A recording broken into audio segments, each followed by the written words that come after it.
Clear, एक बात सुनिए। अभी हम नए विधायक बने हैं, अगर हम अनुशंसा भी करेंगे तो कल ही कुआं नहीं खोला जाएगा। तो अगर इसके लिए आपको किसी को घेरना है तो जो पहले तो उनको आप उनसे बात कर सकते हैं। हाँ, तो हम अनुशंसा करेंगे। नहीं, बिल्कुल आपको संज्ञान में नहीं, हमारी टीम बहुत एक्टिव है, सब कॉन्ट्रैक्ट पे आधारित है और झारखंडी नहीं के बराबर है। वहीं अगर आप प्राइमरी और सेकेंडरी की बात करें तो वहां 50 ऑफिसर हैं, जहां वित्तीय बजट मात्र 100 करोड़ का होता है। 100 करोड़ 2,500 करोड़, जहां 2,500 करोड़ है वहां 2 ऑफिसर हैं, और जहां मात्र 100 करोड़ है वहां 50 ऑफिसर हैं। ये तो हमारे राज्य की कड़वी सच्चाई है। धन्यवाद। हो रही थी जयराम जी, आज आपने भी अपनी बात रखी है। जी, अगर शिक्षा पे बात करें तो लगभग वित्तीय वर्ष का जो कुल बजट है उसका 12% से ज़्यादा शिक्षा के बजट पे खर्च का प्रावधान है। लगभग 15,000 करोड़ और 2,000 करोड़ यानी 17,000 करोड़ का प्रावधान है। तो मैंने पहला सवाल यही किया कि बजट 17,000 करोड़ में आए या 17 लाख करोड़ में आए, क्या हमारे माननीय इतने सामर्थ्य रखते हैं कि अपने बच्चों को सरकारी विद्यालय भेज सके? अगर माननीय अपने बच्चों को सरकारी विद्यालय नहीं भेज पाते हैं तो बजट 7,000 करोड़ का रहे चाहे 7 लाख करोड़ का रहे, उस बजट का कोई मूल्य नहीं है। दूसरा बात, मैंने कई तर्कों से बताया कि किस प्रकार से शिक्षा के क्षेत्र में बंदरबाट है, किस प्रकार से जो राशि है जो एक आम छात्र तक खर्च हो सकती है उस राशि में बंदरबाट हो रहा है। मैंने आरती जो राइट टू एजुकेशन 2009 का कानून है, जिस कानून के तहत तमाम जो प्राइवेट कॉलेज है, चाहे वह माफ कीजिएगा स्कूल जो बड़े बड़े हैं, डीपीएस की बात करें, डिनोबली की बात करें, वहाँ भी 25% जो ऐसे छात्र जो सामाजिक स्तर से आर्थिक रूप से पिछड़े हैं उनको एडमिशन लेने का प्रावधान है, लेकिन वह कानून का भी अनुपालन नहीं किया जा रहा है। तो कुल मिलाकर शिक्षा का अगर बजट अगर आंकड़ों के दृष्टिकोण से देखा जाए तो निस्संदेह बहुत बड़ा बजट है, एक अच्छा बजट है। लेकिन बात वही आती है कि बजट का होना और बजट का खर्च किया जाना और उसकी उपयोगिता और उसकी सार्थकता होना, इसमें अंतर पाया जा रहा है। अच्छा जयराम जी, आपराधिक घटनाएं बढ़ रही है, जिस तरीके से डीजीपी ने जो कारण बताया है कि तमाम चीजें जो है वो जेल से ऑपरेट होती है, आप इसको किस रूप में ले रहे हैं? क्या आप सहमत हैं? देखिए, अगर डीजीपी महोदय को इस बात की जानकारी है तो बड़ा दुर्भाग्य है। जेल तो आपके अंदर है, चलिए जेल से बाहर से होती तो लोग बोलते कि भाई बाहर झारखंड में जंगल है, झारखंड में पहाड़ है, कहीं छुपा होगा। अगर जेल के अंदर से घटनाएं मॉनिटरिंग हो रही है तो कहीं ना कहीं जो प्रशासन है, पुलिस है, उनके होने पर प्रश्न चिन्ह खड़ा होता है। ये तो खुद वो ऐसा बयान दिए कि जो अनुचित है।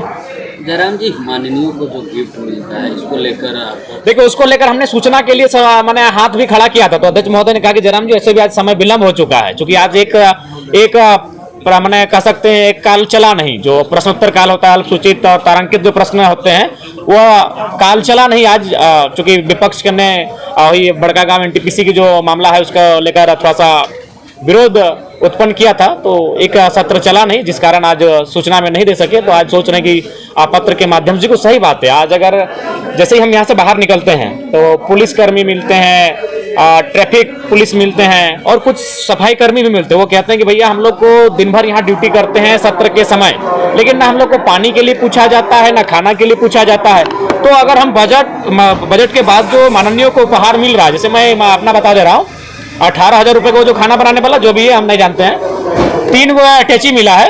अटैची किसको क्या बोलते, ट्रॉली बैग, हाँ ट्रॉली बैग, तीनों का दाम है 30,000। ओवन पर हमको नहीं मालूम भाई, हम लोग माड़ भात डेगची हांडी में बनाने वाले लोग हैं। तो 18,000 30,000, ये तो गिना गिनी हो गया 50,000। और 2-4 को ये छोटा मोटा बैग मिला है, जो मिला है से क्लियर कट बात करना पसंद है। एक का दाम है 3,999 और एक का 4,500, यानी और आंकड़ा हो जाता है लगभग 60,000 के आसपास। यानी अभी तक 60,000 रुपये उपहार एक विधायक को मिल चुका है। सदन हमें लगता है कि और 7-8 दिन चलेगी, यानी फिर अनुमान लगा लीजिए, यानी 1 लाख तक एक विधायक को गिफ्ट मिलने वाला है, 1 लाख तक।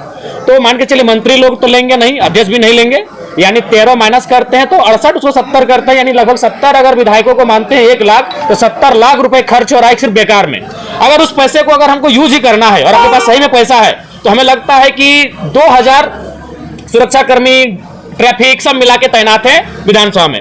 अगर उनमें अगर 100 रुपये इन्वेस्ट करते हैं एक दिन का, तो 2,000 गुना कितना हो गया, 2,000 गुना 100, यानी लगभग हो गया आपका 2 लाख।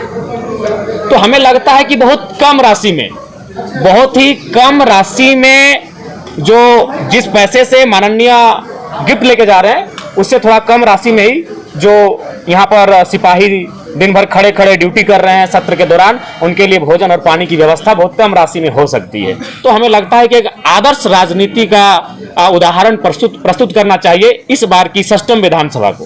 अच्छा जयराम जी, छात्रों के हित की बात करते हैं। जेपीएससी के अभ्यर्थी आंदोलन कर रहे हैं और अल्टीमेटम भी दिए क्योंकि रिजल्ट जो है वो प्रकाशित नहीं हो रहा है। उनका कहना है एक बार फिर से उग्र आंदोलन जो है वो राज्य में देखने को मिलेगा। साथ ही उसी में एक और सवाल रहेगा कि जेपीएससी के जो चेयरमैन है वो 15 दिन की छुट्टी पे जा रहे हैं, उसका भी विरोध कर दे वो लोग। देखिए, हमें लगता है कि जिस समय जेपीएससी का मामला गर्म है, काफ़ी गंभीर है, और ऐसी परिस्थिति में 15 दिन की छुट्टी का औचित्य नहीं बनता है। उन्हें कम से कम जो गंभीर विषय हैं उनका समाधान करने के बाद आप छुट्टी पे, लंबी छुट्टी पे चले जाएं। लेकिन जो रिजल्ट प्रकाशन का मामला है, कम से कम रिजल्ट प्रकाशन करने के बाद ही वो अपनी छुट्टी के बारे में सोचते हैं तो बेहतर होगा। और कोई सवाल की फिर निकलते हैं। ये जो स्थिति है वो भाजपा की शिक्षा नीति की वजह से है, आप क्या मानते हैं? देखिए, हमें लगता है कि एक दूसरे पे आरोप प्रत्यारोप से बेहतर है कि आप चीज़ों को खंगालें। जैसे मैंने एक उदाहरण प्रस्तुत किया था, ये उदाहरण हमारा ये था कि जेईपीसी जो होती है, जहां लगभग 2500 करोड़ का वित्तीय बजट होता है एक वर्ष का, वहां मात्र 2 पदाधिकारी जेईपीसी को हैंडल कर रहे हैं, बाकी कॉन्ट्रैक्ट पे है। और कॉन्ट्रैक्ट में जो भी हैं वो झारखंडी 9 के बराबर हैं। वहीं और 2 इकाई उनके समकक्ष अगर बात करें तो प्राथमिक और माध्यमिक निदेशालय, जिसमें लगभग 25 अफसर हैं, यानी 50 अफसर मिलकर काम कर रहे हैं 2 विभाग में, और जेईपीसी में मात्र 2 अफसर हैं, जबकि इसको 2500 का बजट मिल रहा है और इन 2 विभागों मिला के लगभग 100 करोड़ का मात्र बजट मिल रहा है। यानी जहां पैसा है वहां कॉन्ट्रैक्ट में जा चुका है, यानी निजी क्षेत्र में आप उसको तब्दील कर चुके हैं, इसलिए कि उन पैसों का बंदर बांट हो सके। ये बहुत ही बड़ा मतलब गंभीर विषय इस राज्य का, लेकिन चूंकि राज्य के लोग उतनी दूर तक सोचते नहीं है, उतने दूर तक देखते नहीं है, इसलिए हर किसी छुपा है कि जेईपीसी में जहां 2500 करोड़ का बजट, वित्तीय बजट होता है, वहां 2 अधिकारी जेईपीसी को संभाल रहे हैं, बाकी उनके नीचे जितने भी पद हैं, कार्य करने वाले हैं, सब कॉन्ट्रैक्ट पे आधारित है और झारखंडी नहीं के बराबर है। वहीं अगर आप प्राइमरी और सेकेंडरी की बात करें तो वहां 50 ऑफिसर हैं, जहां वित्तीय बजट मात्र 100 करोड़ का होता है। 100 करोड़ 2500 करोड़, जहां 2500 करोड़ है वहां 2 ऑफिसर हैं, और जहां मात्र 100 करोड़ है वहां 50 ऑफिसर हैं। ये तो हमारे राज्य की कड़वी सच्चाई है। धन्यवाद। जयराम जी, आपके उमरी में जो पारसनाथ की तराई क्षेत्र है, वहाँ कुछ ऐसे गांव हैं जहाँ लोग पानी दाढ़ी से पीते हैं, तो उस पर आपका क्या स्टैंड है? देखिए, अभी जाहिर सी बात है, जब बजट आएगा तो मान के चलिए हमारे पंचायत में, हमारे विधानसभा में 70 पंचायत है, तो उस पंचायत को देखेंगे। हर पंचायत को 5 करोड़ का एक विधायक का सालाना बजट होता है खर्च करने के लिए, तो उसके अनुरूप उस पंचायत में जो सबसे प्राथमिक हमें दिखेगा, हमने जो अपने पंचायत के प्रतिनिधि हैं उनसे कह दिया है कि भाई पूरे 70 पंचायत में ये जो 5 करोड़ का राशि विधायक मद से खर्च होगा उसे आप डिवाइड कर लेंगे, और जो इंपॉर्टेंट लगे, अगर सड़क इंपॉर्टेंट लगे तो सड़क की अनुशंसा होगी, अगर पानी इंपॉर्टेंट लगे तो पानी के लिए अनुशंसा होगी, अगर बिजली का तार इंपॉर्टेंट लगे तो उसके लिए उस राशि को जहां उदाहरण दे रही है, उस राशि को जहां खर्च कर सकते हैं। गर्मी का दिन पकड़ रहा है। देखिए, एक बात आप क्लियर, एक बात सुनिए, अभी हम नए विधायक बने हैं, अगर हम अनुशंसा भी करेंगे तो कल ही कुआं नहीं खोला जाएगा। तो अगर इसके लिए आपको किसी को घेरना है तो जो पहले तो उनको आप उनसे बात कर सकते हैं। हाँ, तो हम अनुशंसा करेंगे। नहीं, बिल्कुल आपको संज्ञान में नहीं, हमारी टीम बहुत एक्टिव है, हम लोग इन मामलों को संज्ञान में ले रहे हैं, लेकिन सवाल यह है कि हम अनुशंसा आज करेंगे तो कम से कम उसकी प्रक्रिया है, कम से कम तो 45 दिन लगेगा कार्य स्टार्ट होने में।